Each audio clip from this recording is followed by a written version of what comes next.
ang reclassification karon maka-stress.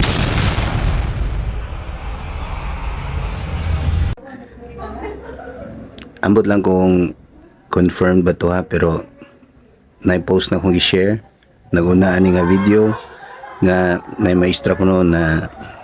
kutluan sa kinabuhi tungod kay na stress sa pag-apply sa reclassification.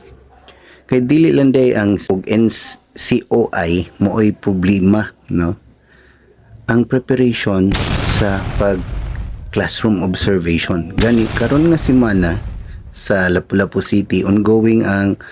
classroom observation niya. Wala may mga estudyante online. So ang mga teachers karon gitagag schedule kung kanus sila obserbahan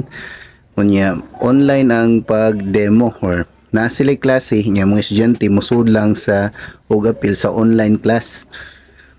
nya sa akong mga kailang nga mga teachers nga nang-apply kanang mura ganig dili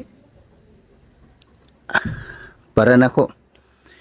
dili lang stress ni dili kanang mura ganig uncomfortable sila sa ilang gibuhat nga naman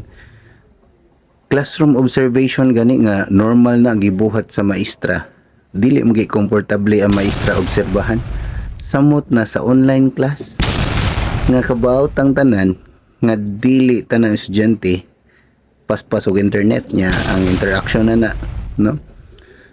basta ambot lang I hope ang mga ni observe karon og ni assess sa mga teachers nga ganahan magpa-promote BU main no subtime daw ng mga maestra yes ganahan sila ma-promote og syempre kinahanglan nila ipakita nga angayan sila i-promote pero sabta pud palihog nga maestra pud mo sa una di ba sabta ninyo unsa ilang preparation unsa ilang giagian unsa ka pressure na kay para na ako no sa private ambot lang wa ko ningon na kinahanglan ni buhaton sa DepEd pero sa private man gud ang immediate superior maoy mo tan-aw mo recommend kung ang iyang tao angay ba i-promote gani during promotion dili na kinahanglan og documents kay na naman siya nga trabahoan interview na lang og kaya ang uban na training sana ang company mismo ang nagkupot na sila copy sa mga trainings dili na kinahanglan i-present pa sa magpa-promote unsa nga training siyang nagian samtang sa atua dili no mo na kumput pa sa atua dili di ay ang immediate superior mooy mo recommend kung angay ba i-promote ang usa ka teacher o kinahanglan ba kita may mag-andam sa tong documents aron kintahita ni trabaho kintahita og natay proof nga trabaho ko